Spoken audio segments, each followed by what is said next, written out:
Welcome to the favorites presented by DraftKings. The crown is yours. We are now fully entrenched in the murky waters of the NFL offseason, and we'll continue our trek around the world of sports today with college basketball analyst, our very own Mike Calabrese joins the show. Right now, let's intro the crew. I'm Brandon Kravitz, your host, joined by the Prime Minister of DGen Nation, Stuckey, and the Queen of the Pod, Miss Kendra Middleton. Take that, Swedes. Team USA continues on in men's hockey. And Kendra, we got a big one today with the women taking on Canada. So your world of international hockey is on full display, and we're peaking right now. My parlay is still alive. I was sweating so hard into that overtime yesterday, but Quinn Hughes on the ice for like 3.5 minutes scores the game winner. Wasn't seeing ghosts on that one. What a king. My producer in Orlando for my weekday show just turned 21, so he's now able to bet legally. And his first bet placed was a three-leg hockey parlay that was not gender specific. We went women on one side and then the USA men on the other, and that is his first dive into sports betting, and his parlay is still alive. I told him he should probably hover his finger over the app and just delete it, but we'll see if he can come through on that. Stuckey, how you feeling as the week progresses? Good. Just getting ready for college hoops weekend. Going through the card, then starting to do some conference tournament work. We had our first last night. We had our first conference champion, regular season conference champion, which was Navy. Believe it or not, Navy clinched their first outright Patriot League title. Will be the one seed in a tournament. But trying to look for some long shots, and we'll have previews up on Big Bets on Campus podcast for every single conference tournament. So yeah, March is going to be here in less than 10 days, I think. We just have, 10 days left of February. So it'll be here quick. So just grinding along. Yeah, we are in a leap year, right?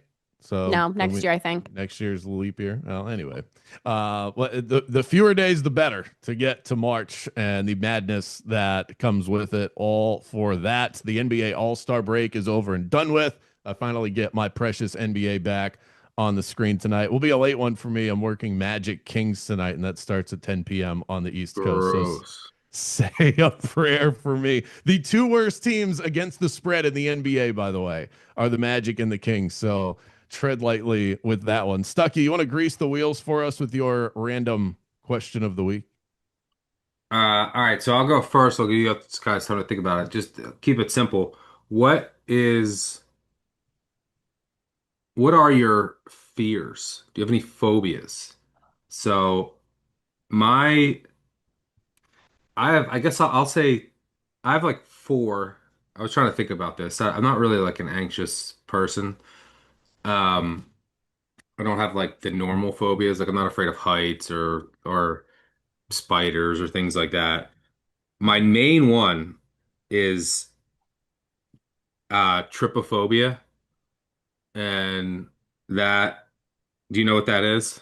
Is that Is like that the the fear? holes? Yeah, that's like fear of holes. Like if you are if this like picture right here, like of this like lotus Wait, so it's pod. not even like falling into holes, it's Mm. just No, it's like holes? looking at like like lots of holes on like surfaces. Yeah, or like on skin especially, but So does like the moon count, or does the If you this hole, zoom do you have to in be on able to it, go through the hole? like this thing, it makes my like makes me like oh God. Just Google image, go to Google image, type in TRY uh oh, I love that I knew what this was. TRYPO phobia, and then just go to images and then see if that like triggers you at all. Then you have that. Oh God, I just saw a bad one. On some girl's face. Like there's bad ones that like they'll just put like a lotus pod on like a girl's face or something, and it makes my skin crawl. That one I don't know what the origin of that or the evolutionary response is, but um that one I've always had. Uh my others, I guess I would say I now have a fear of hot air balloons because I went up in one in Spain this summer and I got the call of the void where like I wanted to jump. Um and I had to like back up from the ledge because I kept being like, well, what if I jumped? I should jump. And so like I don't want that. I don't want to have that feeling again. Um and this might be common, but hospital I think it's called something. Fear of hospitals. Um I get it's the only time I get like anxious, and I could be there for nothing. And I don't know. I feel like that's a pretty common one, but I get like I've gotten like highs before, and I get really nervous and anxious. I can't be there for a while. Um, I and like how then Stucky started this by saying, I'm not a very anxious person. Here are my four fears. yeah, I mean I'm trying to really think of like specific ones. And then my I think my most thing I worry about is house being robbed, and so like when I'm away, I'm always checking my cameras. And that's because I mean I told you guys the story when I was like home alone. I was 16 and I someone was watching my house and I thought someone was watching me for hours and then I went upstairs, turned the lights off, laid in bed, and then my alarm went off and window broke and someone was trying to break in. And I don't know if I told you guys this, but uh I was pulling an all-nighter, prepping for college basketball. This was in February or January, and it was like this was I think 4 or 5 years ago. And this is when I still smoked cigarettes. And I put my uh, jacket on, and then I was going out to have a cigarette and put my trash out. It was 4:30 in the morning, and it was so cold. And I put this like big winter jacket with like this big hood, and I opened my door, stepped out. I had a trash bag in my hand, lit a cigarette, looked up, and uh, there's two guys with masks standing right in front of me. And I froze completely. They looked at me, they looked at each other, and then took off, ran. I have a video. I'll show you I'll send you the video. Then I just started taking a video. They ran, jumped over the fence uh, that separates my neighbor's They house, saw jumped over Stuck. it, They said, fuck that. I'm out. ran. Well, I had this like huge hood on, just came out, and then just they were probably like no chance were they expecting to see me. Um, I think that they were just trying to like rob cars or something, but that freaked me out for a while. So yeah, I guess that's like what I worry about most. That's irrational, but my main fear, my main phobia is the trypophobia, which is the holes thing. So And it Kendra, used to be betting on the Titans, but I think you got over that. So it's good to work through your, you know? my new fear now is we that betting against Miami, Ohio. We'll talk about that later because they just always beat me. Kendra, do you have any phobias? I have a list in my phone, a Oh, continuously like run list. There's like 12 things on here, so I'm just gonna read them and you can react. I'm not gonna make any comments because some of them are insane. Monkeys, fingernails, popsicle sticks, goats, but only sometimes, octopus, hotel room carpet, ticks, metal straws, unwashed lemons, birth, moray eels, cat in the hat, horses, and Santa and the Easter Bunny.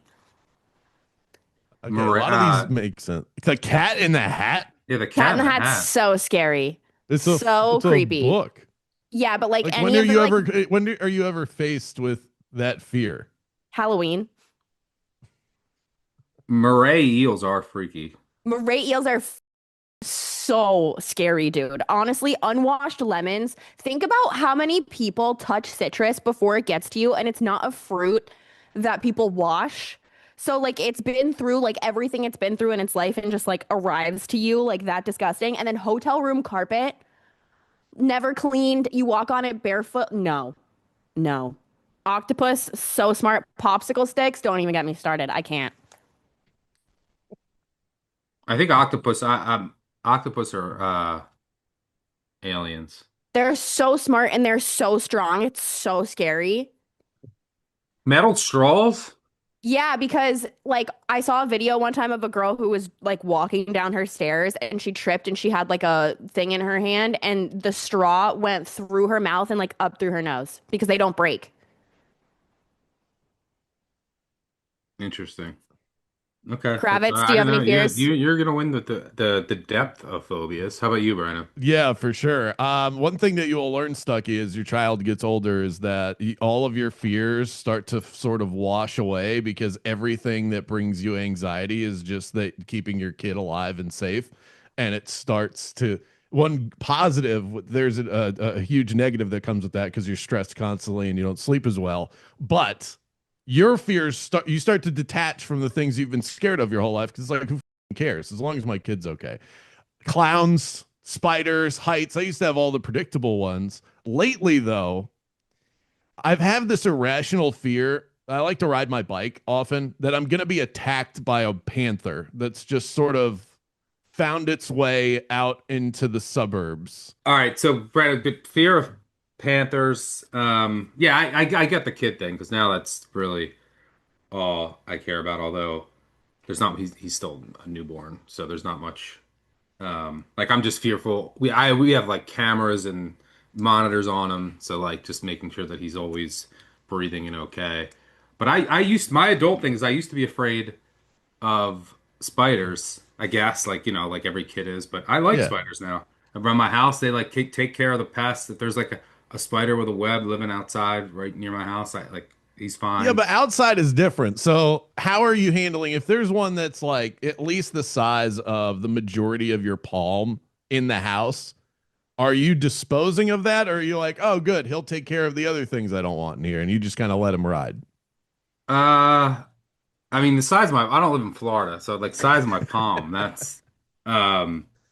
I don't know what I would do there. But if I see like if I saw a spider like across the room, like I'm cool with it. He can chill there in my like basement, I guess. Now like bedroom, I don't want to be sleeping with one, Mm-mm. but that's about it. But before we go to is Evan, does Evan have any? Is Evan even here today? Yeah. Evan, did you have a fear of getting uh community noted? I saw you got community Yeah, noted the other day. I did get community noted. Yeah. What happened? Unfortunately, no Stephen F. Austin in any databases. So we had that crowd coming after me. It's good. It's nice to keep me on my toes. Honestly, the only thing I'm actually scared of is, and this is just the weirdest thing, but it is very Evan, is just not making it to the end of a season. So, like, whenever I end up perishing and not being on this earth anymore, not knowing who won a title is something that actually fears me to this All right, day. so if you let's say that you because I get that as well. Isn't that? But there's always something going on. Like Yeah, that's that's what just I mean. gonna So like happen. But that's the fear. if I But told you that you died a peaceful death when you were 85 and you got to go in your sleep, but you get to pick the date. What would be the ideal date? So like it's probably middle of baseball season. I could probably get away with not knowing who wins the World Series as long as it's not a World Cup year. yeah, so okay. Yeah, like so So we're talking like August. probably So right like after August July. 15th. Yeah, like maybe preferably like in that July, August area before camp start, after we've got an NBA champion. I think that would be right around the good time for me to peacefully go. Yeah. Yeah, just I'm okay going in like May. I could see Just don't Evan on take his me in deathbed. March. Right. Nobody wants to die in March. I could see Evan on his deathbed going, "Did Joey Chestnut win the hot Correct. dog Or eating how many did contest? he eat is really, yeah, there you go. Did he hit the over? All right, then I'm gonna croak. All right, still to come. Brandon College doesn't want to basketball. die because he won't know what happens to his fantasy team in 20 years. That's Remember that? correct. Yeah, that's that's a nice callback. Still to come, college basketball talk with the Action Network's own Mike Calabrese. But first, a word about DraftKings from the First Lady. The Favorites podcast is sponsored by DraftKings Sportsbook, and in partnership with DraftKings, our listeners are getting a great offer. Right now, new customers can bet $5 and get $200 back in bonus bets if your bet wins. If sports betting is not available yet in your state, don't worry, you can still join in on all the fun with DraftKings Pick 6 and have a fun shot to win cash prizes. To get started, use promo code FAVORITES when signing up with DraftKings. Again, use promo code FAVORITES when signing up and bet $5 to get $200 back in bonus bets if your bet wins. The crown is yours. College basketball is about to dominate our sports betting brains for the next couple of months. We've already got Stuckey on the pod, but we figured we would add another college basketball heavyweight to the discussion. Mike Calabrese, college sports expert here at actionnetwork.com. You can catch him on BBOC. Before we get to the nitty gritty, Mike, first of all, welcome to the show. What are you scared of other than listening to Stuckey talk about holes? All right, so I have like a diagnosed one, and then I have a weird one. So you choose which one would Oh, a you like first? diagnosed one. We're You can getting deep. diagnose fears. Yes. So I have REM behavior disorder, which means I can sleepwalk and do anything sleepwalking that I can do awake. And I've worked on it my whole life, and we're in a much better place. But parasomnia is the fear of doing anything bad when you're sleepwalking and having to live with the consequences. So that one's not great, I'll tell you. Like I've found myself in some tricky situations. I've sleptwalk out of apartment complexes. I've driven a car. I've, done the sleep eating, all of that stuff. So there's that one that's real. Do you And just the like chain yourself to your bed? So Mike Birbiglia, the comedian, also has it. He jumped out of a third-story window at a hotel. I almost did the same thing because basically it's like overlays with your dreams that are hyper realistic. So I thought there was a bomb in the room, and I tried to like pull open the sliding door and jump out of the window, but luckily it was locked. And like it's almost like the fog is lifting. You don't immediately know that you're sleeping, but then it comes to you. And he sleeps in a sleeping bag that his wife zips up that he cannot get out of. And I was like, I would rather just jump out of a building than have to live like that for my whole life. So over the years, That's of my life, amazing we've, that like, evolution didn't take care of this for all of us. yes, How did true. how did anybody slip through the cracks on that? We we had a couple situations, my wife and I living in New York, where we passed on apartments because it had a little tiny veranda or porch area outside either the building or our particular unit. I was like, there's a non-0% chance that I'm gonna be a pancake on the ground on Third Avenue. So Wow, I feel really stupid Now for my I have a fucking new Panther fear. story now. the second one is that's not great. diagnosed, and at least by my internet sleuthery, I could not find a real name for this. But my wife's from Pittsburgh, I'm from Philadelphia, and we've done the drive a million times. And anyone who's gone on 76 across the state can attest that there's nothing there. It is like the saddest towns you've ever seen. It's like the towns that time forgot. They have like chain restaurants that you thought closed like 20 years ago.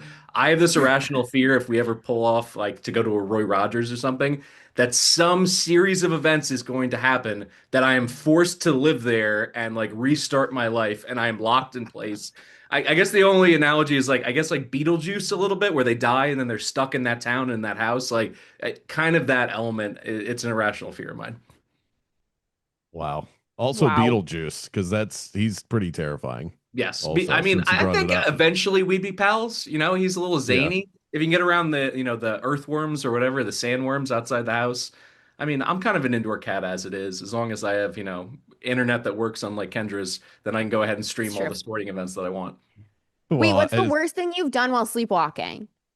Ooh, worse is that's a subjective question. In I dated a guy college- who sleepwalk, and he would be like kind of violent if you tried to like stop whatever he was doing. So I would just like lay in bed like with like the fear of God in me.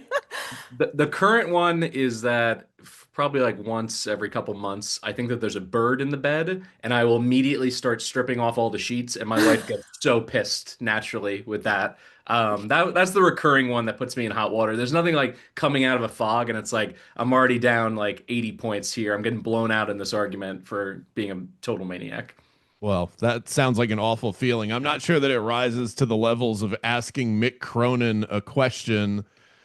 Mike, your thoughts on it seems like the last of a dying breed of these coaches that feel like they can get away with being that over the top, rude, and acerbic to anybody that they talk to.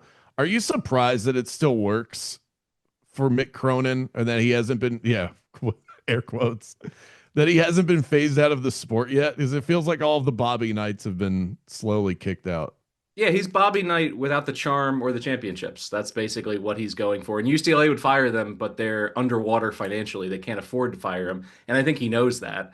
I I've never had such secondhand frustration as I did watching that reporter basically get dunked on. He just keeps like shitting on this guy where it's like the worst question I've ever heard in my entire life. Keeps angling at him, keeps going, and then drops the line, "Are you raising your voice at me?" Which anyone who's ever been in a relationship, maybe it's my PTSD from bad relationships. Whenever anyone puts you in that box, you have no moves. It's a great move by Cronin. The only problem is the cameras were rolling on him, so he comes off as an asshole. But if it's one-on-one, that's a kill shot move in an argument because if you're the other person, you're angrier, but then you can't respond because you have to prove that you weren't yelling and you have to be calmer. So yeah, Cronin he's the worst. He's just a yellow belly coward for like bullying a guy for no reason, throwing his own player out of the game. But he knows he's playing with house money. They can't fire him because they can't afford it right now. So Yeah, it's unfortunate. He just seemed even more miserable since he went out to the West Coast. Like he's like a Midwest guy through and through. Like I feel like everything would be better for both parties if they could just amicably and cheaply for inexpensively part ways. And he goes back to like Cincy. I mean, he was at what, Louisville, Mary State, then he was the head coach for Cincy forever. He just doesn't seem happy. Yeah, well, I don't think has ever been happy, but he seems even less satisfied with things since he went out to the West Coast. But yeah, they're in danger of missing the tournament. They need to start getting some wins here, and we'll see how they do on Saturday against the juggernaut of Illinois. So let's kind of peel it all back and get people caught up. A lot of people that are listening right now are just starting to get into the world of betting college basketball. Conference tournaments about to start. The NCAA tournament will be here before we know it. Mike, if you had to sort of catch people up that are just starting to turn their attention to college basketball on what this season has been all about, mostly at the top end or some of those underdog stories and teams that we're going to fall in love with in March, what do people need to know at a base level about this college basketball season? So what you're probably hearing is that this is the best collection of elite teams that can win the championship in recent memory. And it's not your imagination because you can look just at Ken Pom and look back. Let's go to the first year after COVID in 2021. The two teams that played in the championship, Gonzaga and Baylor, both had Ken Pom net ratings above 30. Right now we have 8 of those teams. Then you got Miami of Ohio and SLU, who are fantastic mid-majors who could make the second weekend, make a deep run. That wouldn't shock anybody. So it has that nice balance of the juggernauts at the top and the potential Cinderellas to make a run to even the Final Four is not out of the realm of possibility. And then on top of it, you're stacking the best freshman class since probably 2007 when we had KD, Odin, Conley, Brandon Wright, Spencer Hawes, all top 10 NBA draft picks. Thad Young was in there too. But just the volume of impactful freshmen and the quality at the top of this class, it seems like there's 5 or 6 guys that could go to the NBA and be significant stars within a year or two. That just doesn't happen all that often in this sport. And then you filter in all of the side angles with this eligibility, with players dropping down from the pro leagues overseas, dropping in from the pro leagues here in the States. There's so much intrigue. And while college football, I think, is having difficulty wrapping their arms around the transfer portal and the continuity issues, and football is just a different sport where I think the quality of play is a little bit better if you can keep your core offense or defense, keep your play caller. That's becoming more and more difficult. In college hoops, it's always been a situation where if you can get the best 5 players on the court, I mean, it goes all the way back to their AAU days. They're more fine-tuned for that kind of experience. I think we're all the beneficiaries of it because the sport top to bottom right now is as good as it's ever been. I would just add on about the freshmen, just to show you the depth of how good this freshman. I mean, it's insane how good this freshman class is. I mean, you could even go to like a guy like Nigel James on Marquette last night, who was going off against St. John's. They're not even going to make the tournament, but you could. There's obviously the names at the top that are clear with Boozer, Debansa, Peterson. Oh, that's a whole other story. But those are the guys are going to go. Caleb Wilson. These guys are going to go in the top 5. But to show you how deep it is, in the history of college basketball, the top 3 scoring games by freshmen on the road against top 25 opponents have all happened within the past month. Acuff last night had 49 against Alabama. Wagler for Illinois had 46 at Purdue last month, and Flemings for Houston had 42 at Texas Tech last month. All three, the 3 highest scoring games by freshmen on the road against top 25 teams in the history of the sport have happened within the past month, which just, and they're not even the considered the 3 best that are going to go at the top of the draft board, although they'll certainly be there at some point. So yeah, this freshman class is historically dominant, and you're going to hear about a lot of them, and they're going to have a huge say in March.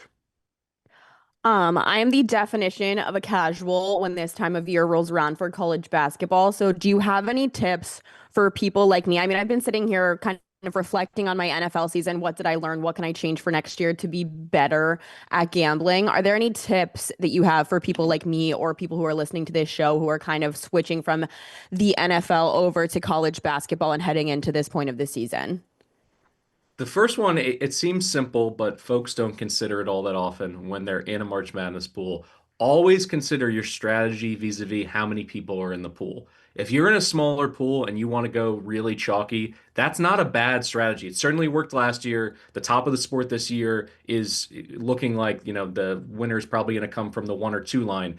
If you're in a smaller pool, that's a great strategy. If you're in a really big pool, the likelihood is a lot of people are going to copy that strategy and you're going to end up at best in a split situation where you're not going to make a lot of money. So if that's the case and you're, over, let's call it 100 entries, you want to get a little bit spicier with it. And I think there's ways to do it in a responsible way. And everybody loves to have those 5-12 upsets, but try to limit yourself in terms of those double-digit seeds going to the second weekend. There's ways for you to enjoy it and knock out, a 3 or 4 seed in the first round, but you don't necessarily need to keep pushing that team ahead. And when you do it that way, there's an opportunity as well. If all of a sudden that 13 seed wins and you have that buyer's remorse, you're like, oh, this team's going to go. You're still going to get a really good price in, a live betting situation in the next round if you want to keep riding that. So don't necessarily think about it siloed. I have my tournament bracket and I have my individual bets and never shall the 2 cross. Like you can really kind of play off of each other. And the other piece of it is, and this is just my own personal preference, don't have like 75 different brackets where you're just, all of a sudden picking against yourself. It's the same issue with fantasy football. If you have too many teams, then you're competing against a guy who's you also have on your team, and it gets too complicated. And I think it sucks the joy out of it. So try to cap it in single digits and have some fun with it. I was just going to say, it feels like piggybacking off of your point, it feels like the tournament as we know it has kind of died in the last couple of years because of the portal and NIL and all of that kind of stuff. It feels like favorites are from here on going to be kind of the way to go. Do you think that it's too late to get any value kind of really getting on favorites in the beginning of the tournament, just because these teams that we saw have a lot of continuity used to be these Cinderella stories, like who had a ton of seniors, had played together for a long time, been able to hold on to their coach? Do you think that there's any value in just really heavy loading favorites, or do you think that there's still potential for, the St. Peters that we used to see? I think at this point, it's already kind of left the station in terms of grabbing value on teams that are in the Ken Pom top 15. You'll get a team like Iowa State to make the Final Four. They're 5-2 out in the market. That's a waste of your money to have it tied up, to have so many potential outcomes to only, cash a little bit north of 2-1. But there is an interesting way if you want to play some favorites, and it's Stuck's favorite, 2-week stretch of college basketball, which is before March Madness, conference tournament week. And I think there's some really good plays. Like that same Iowa State team is probably going to go off at 3 or 4-1 to win the Big 12 tournament. So, they're going to be behind Houston. They're going to be behind Arizona. So if you're enamored with some of these top teams from a value perspective, it's much better to get in on them during their conference tournament play as opposed to waiting for the first or second weekend. I would also add on, just for general tips betting during March. I mean, like if you haven't been following, the market gets uh, more and more efficient with each passing year. I mean, and you can look at, just take the first round. I remember 10 years ago, 10, 15. I mean, it was even if you go 5 or 6 years ago, you would have these opening round games. The lines would come out that some of these dogs would be way too high. You'd have to get them early. They'd move, 3 or 4 points. Now they're opening much lower. The market is much sharper. And it's a much more efficient market now. So if you're, getting into betting and it's more recreational, a much, easier way to attack college basketball betting is player props. It's going to be a less efficient market. I'll do a shameless plug. Nick Giffen, Sean Kerner, they kill that. You can follow along, become an Action Pro subscriber, or just follow them on the Action app. They do a good job there. And then just a general piece of advice too. You always want to get the best number. Again, you can use the Action app for that, but just shop around. Don't cost yourself a half point or a point for no reason. And then don't chase. I've seen so many people get into trouble during the tournament, especially that first weekend. Like, you're going to have games going on starting, right at noon Eastern, and they're going to go all the way till midnight, and there's just waves of games, and you're going to have bad beats, and you're going to get bit, and then you could be down a lot going into the late slate, and the last thing you want to do is start chasing on something where you don't have an edge on, and then those things compound, and then all of a sudden, and this happens during conference tournament weekend, the next day games start again at noon, and then you're in a tailspin. So anyone like just starting out that is kind of susceptible to that, I would just make sure you put your bets in before the entire slate and then just roll with them, so you never get in trouble that way, because I've seen that lead to some pretty bad things. But for the most part, just enjoy it. Before you move on, Stuck, I would love to get both of your opinions on this, because I think you brought up an interesting point that if you're attacking this as a recreational bettor, this is an important lens to look at the tournament through, and not chasing with all of the games. Chasing is a bad idea in sports betting in general. When you have this sort of menu in front of you and all the excitement, and you're around your buddies or people at work, it can get worse, because you see, not only are you doing bad, the person that's sitting across the bar from you is having a great day, and that can definitely spike that emotion. When you mentioned the recreational versus the professional side, and Mike, I want to bring you in for this. How do professional bettors, or the sharper bettors that bet college basketball all season, how does the tournament differ from the way they're betting college hoops throughout the year, if at all? The first answer right away is there are so many unique situational travel angles, sandwich games, look ahead spots, emotional letdowns that you would be foolish to not consider during the regular season. When you get to March, what's interesting is that so many of these teams spend the majority, particularly the power teams, spend the majority of their non-conference schedule playing on their home floor. They may play in, an early season tournament. They may go to Maui or play at the Players Area, something like that. But in a lot of these games, they're paying other teams to come to them. And then they get into the conference slate, and Mick Cronin complains about this. He thinks that he's singled out, and UCLA is the only team that has to play back-to-backs on the road or go cross-country, whatever. But for the most part, the major conferences try their best to have it be fair in terms of travel and in terms of rest. And then you get into conference tournament time, and you're playing potentially 3 games in a row, 4 games in a row. And that is something where you need to look at the historical data about how some coaches are just better suited at the quick turnaround time, getting their players ready, and how deep their bench is. Those things start to come into play in a lot more of a meaningful way during March Madness, whether it's a conference tournament or March Madness, than it does necessarily during the regular season, when you can go 6 or 7 days between games. You don't need to think about load management as much, and you don't need to necessarily panic in terms of prep, because months, 6 months ahead of time who you're going to play on February 2nd and then February 10th. There's some coaches, and Stuck talks about it all the time, you look at that certainly have that ability to be able to game plan for multiple opponents and be able to change things up on the fly. Patino can do it. Oregon has been able to do it over the years with Dana Altman. That's when you need to, as someone who's placing a bet, whether you're a casual or a sharp, you need to have that factored in more than you do during the regular season. Yeah, I would add that coaching becomes, I think, more critical. Matchups, things that are tougher to prepare for in a tournament setting. But I know a lot of sharp bettors who just aren't firing as much towards the end of the year, and especially when the tournament markets are more efficient. I know some that are spending more time on. You have all these other tournaments going on, and right, the teams that didn't make the tournament, and this is when, because of the era that we're living in, because of the transfer portal, because of everything else, you're going to have lots of guys who don't play, and then college basketball it becomes an information game, and that's so trying to figure out who's playing in these games and getting ahead of some of those line moves. That's probably a much bigger edge in the tournament, although not nearly as fun. That's what I spend most of my time on for these games, the matchups, the coaching, those little angles, because for the most part, this time of the year, we know where most of these teams are power rated. And then for some teams, it's figuring out, okay, what does this team look like now with someone back, a key guy back? We don't have a large sample size for, or a team that lost a key player. What do they look like now as, a perfect example? I mean, there's a lot of key injuries right now. So like BYU without Saunders, who was one of their most important players, UNC without Caleb Wilson. We'll see when he returns. And then the biggest one is Texas Tech. I mean, this is a team that was a giant slayer.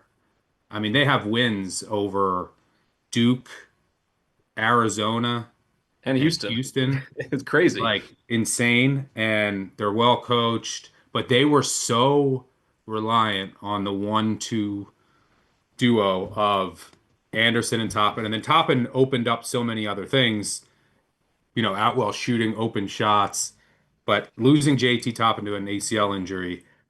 And this is a team that had no depth, right? This is one, I think, among all power conference teams, they probably had the fewest bench minutes. He was that important, Toppin, and now he's out for the year. What does Texas Tech do now? I don't know. I mean, McCaslin, their coach, has a history of, at previous stops in the past, defensive-minded coach playing really, really slow. That's what I would do. Play super slow, condense the game, go increase your three-point variance. But it's hard for me to see them making a deep run now without Toppin. He was that important, and the drop-off is significant. But what does, so there's a lot of teams like that with personnel, guys coming back, guys who are hurt, trying to figure out what does that mean. And then the last thing I'll mention is what do certain conferences, what does it mean when maybe there's a team that can thrive once they get out of conference play, right? Like they don't really match up well within their own league. But once they get out of conference play, they might be more dangerous. And then maybe there's certain conferences that were just overvalued in general, or undervalued going into the tournament.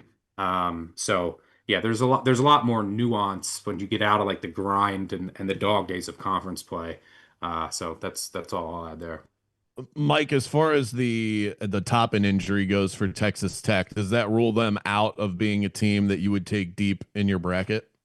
Yes, absolutely. Toppin was playing at an All-American level, if not. I mean, if it wasn't for Boozer, he probably would have been right there for National Player of the Year. I have to light a gambling candle because I had a parlay of Texas Tech football to win the Big 12 and Texas Tech basketball to win the national championship at 180 to 1.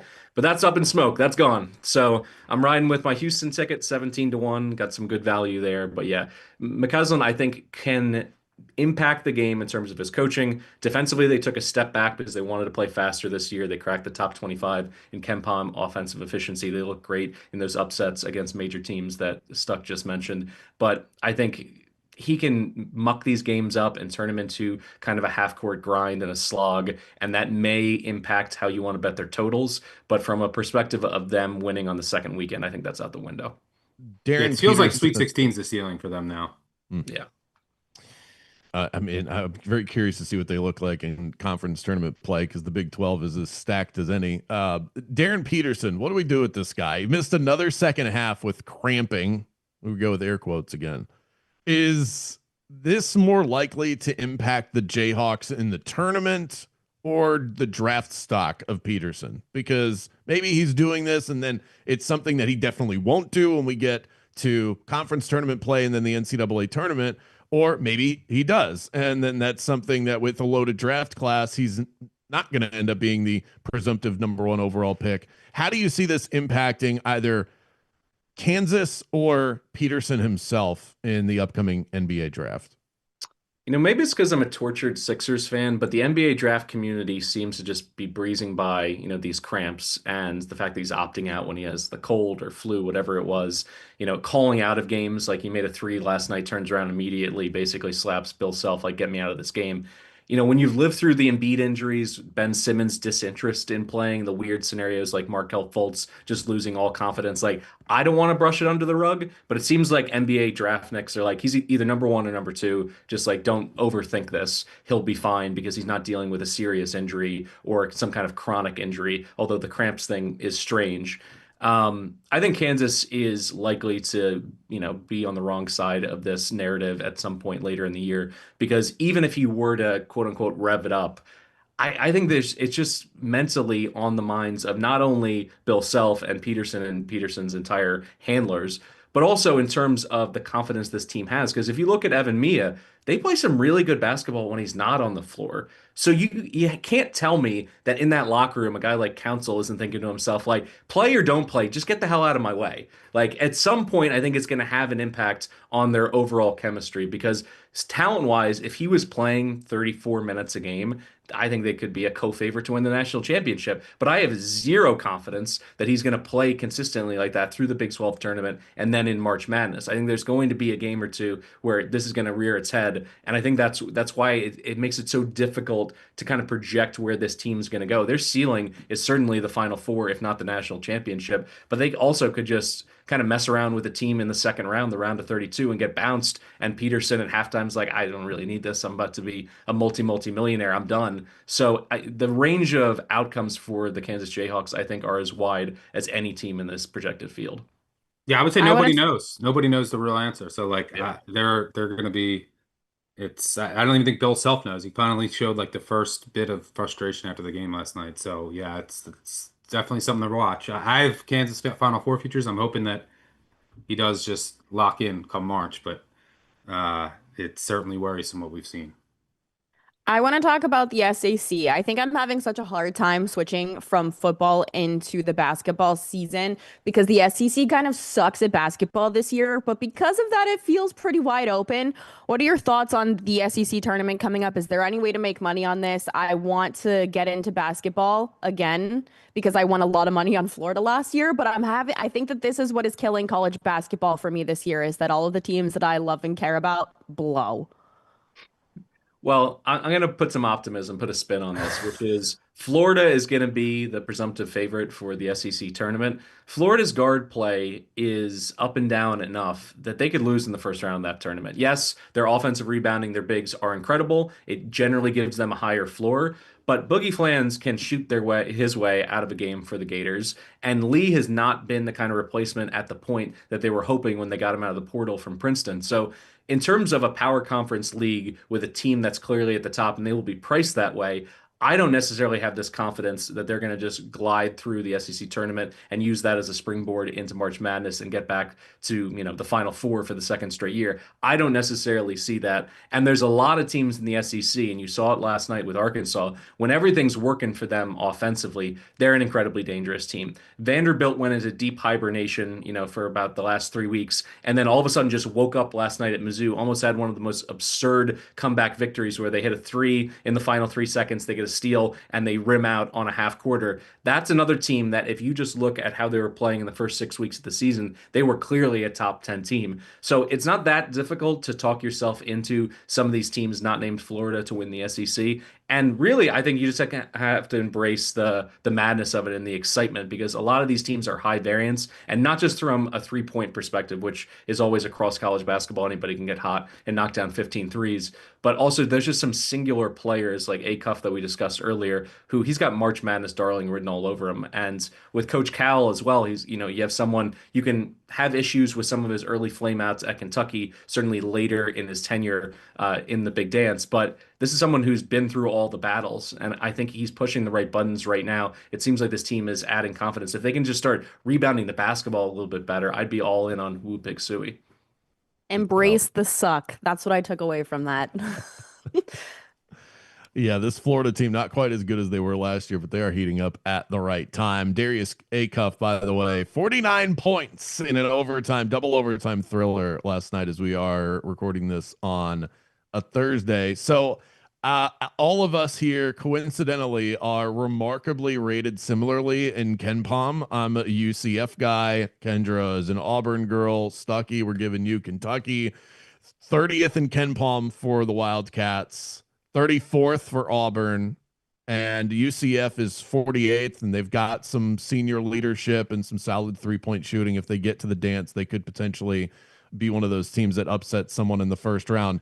If this was and then Mike, who's your team? Who do you I back? started my undergrad at Mizzou before going to Loyola Maryland. I don't think the Greyhounds are going to knock off Navy in the Patriot League tournament. So let's keep it with Mizzou here for this conversation. Okay, Missouri, 52nd in Ken Palm.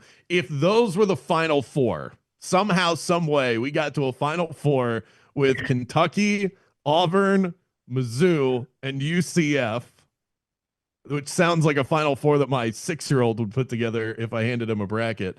Who's coming out alive?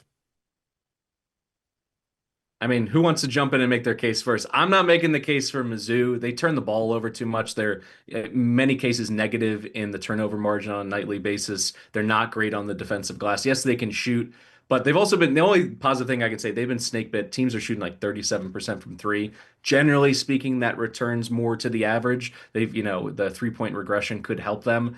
But this is just a team that I feel like no lead is safe. They can play up or play down to just about anybody. In this hypothetical, they've made it all the way to the Final Four. That's a lot of them playing up. So I think, it strikes midnight on a Cinderella season for the Tigers. Stucky, what about I'll say you? Auburn, but Yeah. Auburn's in free fall mode right now. They're so but cute. Don't even get me Kentucky's not started. trustworthy. Neither is Missouri, neither is UCF. I mean, any of those. I mean, it would actually be an entertaining Final Four because you never know what you're going to get with any of those. I mean, teams. if we knew what we were getting with Keyshawn Hall and like what's going on with that situation, Auburn at their best, I think you can make the argument. I've always liked Pettiford. Ironically, Keyshawn Hall, UCF guy, so we'd have that storyline.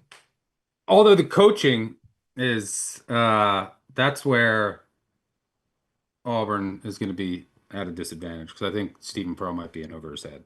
This Bruce Pearl leaving to get into politics was such a crazy move. What is with Auburn coaches and leaving to get into politics? I don't understand. It's something about the Deep South that just gets you revved up and ready to go. Mike Calabrese, ladies and gentlemen, Big Bets on Campus. Make sure that if you have not checked out that great podcast yet, this is the time of year to do it. Mike, thanks so much. And amazing. You did this all while you were sleeping. This was all done in a sleep state. Amazing. Hats off to you, my friend. The key, record from your basement. Can't jump out of the window in the basement. Pro move. That'll do it for today's episode. For more college hoops, go and check out the Big Bets on Campus podcast. 3 episodes per week and conference championship previews coming soon. Special thanks to the producers, Gifford Gould and David Payne, Stats Hound, Evan Abrams. More great content coming up next week. The favorites will return on Tuesday. And as always, catch it right here on the Action Network YouTube page. We'll see you next time here on The Favorites, presented by DraftKings. The crown is yours.